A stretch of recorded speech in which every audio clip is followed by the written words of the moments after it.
Saya Bianca Michelle De Fiero. Dan saya Wisnu Hasanuddin. Balik lagi di Pinusi, bahas berita dan juga opini.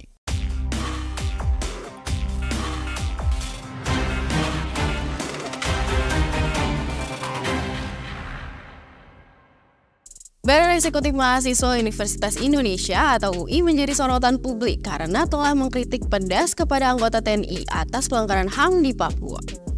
BEM UI menyerukan agar TNI menghentikan pelanggaran HAM di Papua dan mendesak pemerintah untuk menyelesaikan akar permasalahan di wilayah tersebut, serta menuntut aparat yang terbukti melanggar HAM. Waduh, ini agak berat. Waduh. Bi, agak berat Bi. Soal pelanggaran HAM dan yang orang nggak mengerti situasi lapangan. Oke, nah dari pernyataan ini nih, lu sempat nggak sih kayak melihat dari salah satu anggota, maksudnya dari anggota TNI yang memang di lapangan tuh ngeluarin statement? Sempat nggak sih? Sempat melihat sih Bang. Jadi ada anggota TNI itu merespon kritik tersebut. Oke. Anggota tersebut bilang kalau misalnya buat kalau abang-abang UI si paling nasionalisme ditunggu KKN-nya di distrik Okbab.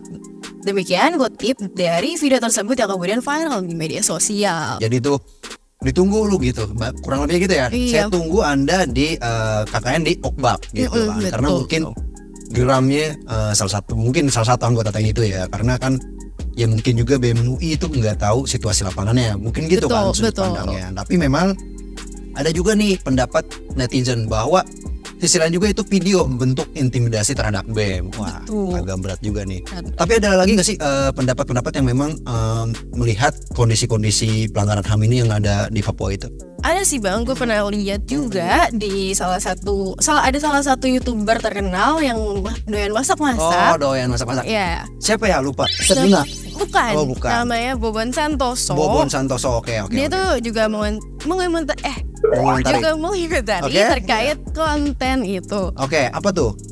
Ia menyatakan kalau misalnya siap memberikan pendapatan YouTube seumur hidupnya kalau BEM UI benar-benar KKN di wilayah Papua. Oke, berarti nih Bobon juga mungkin ya Bobon tuh melihatnya kayak ya teman-teman BEM tuh belum melihat situasinya. Ya, betul. Gitu. Jadi memang sebenarnya gini ya Bi.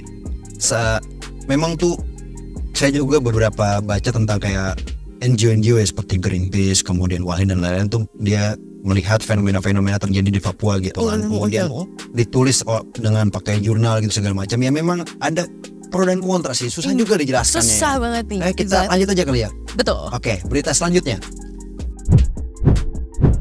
Erspo menyatakan akan mengganti desain pada pertengahan tahun ini. CEO Erspo Muhammad Sadat menyebut bahwa kritikan menjadi latar belakang perubahan desain jersey timnas Indonesia. Oke, menarik nih. Soal Erspo, Bi, kamu suka bola gak sih ngomong? Kurang suka lagi Bang, gimana? Oh, tapi tahu gak sih? Tahu nih, tahu. Kayak ini. Oke. Gimana tuh yang Anda tahu tentang Erspo tuh gimana tuh? Jadi kan memang ada ini ya, ada pro dan kontra lagi tuh, sama lagi tuh ada kritikan. Mungkin Bianca melihat gitu, ada opini dari netizen? Ada nih Bang, opini dari salah satu netizen Indonesia. Oke. Kalau misalnya dia sempat nulis kalau misalnya kerahnya tuh mirip kaos bola saya yang dibeli di pasar seharga 25.000-an. Oh, maksudnya mungkin di pasar malam gitu ya, kerahnya. Ya gimana ya, mungkin juga ada kaitannya ke coach Shin Taeyong. Bahwa dia bilang itu bahannya gerah, kayak kaos partai lah ya.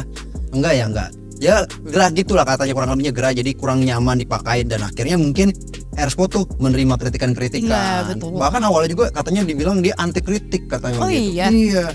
Dan akhirnya pihak Erspo ini CEO-nya ya Sadat ini akhirnya ngeluarin statement bahwa dia akan merubah desainnya. Menarik. Oke, berita selanjutnya. PT Timah Persero Tbk Tengah mendapat sorotan luas seusai berada di pusaran kasus mengkorupsi tata niaga timah yang merugikan negara hingga 271 triliun rupiah. Secara garis besar, terdapat oknum di tubuh perusahaan plat merah ini yang mengakomodasi kegiatan penambangan timah ilegal pada wilayah izin usaha pertambangan atau IUP PT Timah Tbk 2015 sampai dengan 2022 di Provinsi Bangka Belitung. Imbas dari praktik culas yang berjalan bertahun-tahun tersebut, negara harus menanggung kerugian akibat kerusakan ekologis, kerugian ekonomi lingkungan, hingga biaya pemulihan lingkungan.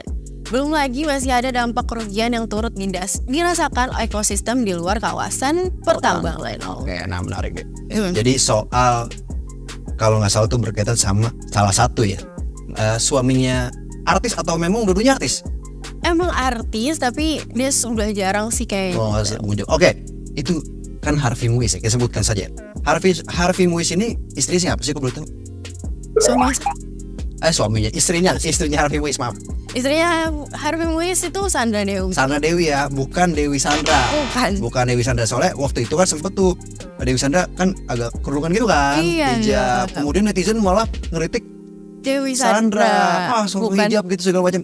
Terus akhirnya netizen diingetin gitu, kayak nih salah gitu kan, salah. Indonesia bercanda mulu ya. Iya. Oke, nah yang kamu tahu nih tentang Sandra Dewi. Sandra Dewi itu yang aku tahu dia kehidupannya kayak mewah gitu dan kayak princess. Kenapa bisa kayak princess gitu, Bi? Karena dia menikah dulu sama Harvey Muiz di Disneyland Jepang. Kenapa Disney tuh apa sih yang maksudnya yang menarik itu apa sih? Karena kehidupan yang kayak kerajaan princess gitu yang mewah gitu. Oh, jadi kayak dikasih fasilitas kayak berbagai kerajaan gitu ya. Betul. Iya sih memang dia juga katanya kan datang pas nengok tuh kan sebelumnya seminggu itu nggak nengok Harvey Muiz kan. Kemudian kemarin tuh dia baru datang. Katanya juga ada tuh media yang menyorot bahwa sepatunya mahal nih. Oh iya. Sepatunya mahal. Kemudian dia mobilnya juga mobil Rolls Royce sama Mini Cooper itu ditahan. Oh, berarti mahal. Orang kaya bener.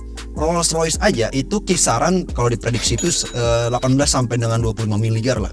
Wow. Makanya pertanyaan tuh uangnya dari mana gitu. Dan ternyata ada mega korupsi tata niaga timah yang merugikan negara sampai dengan 271 triliun rupiah. Wah, ini nih salah satu angka terbesar loh. Gila, bisa bangun suatu negara. Tambang ilegal, terus dia kayak bakal merusak lingkungan. Betul. Gitu kan.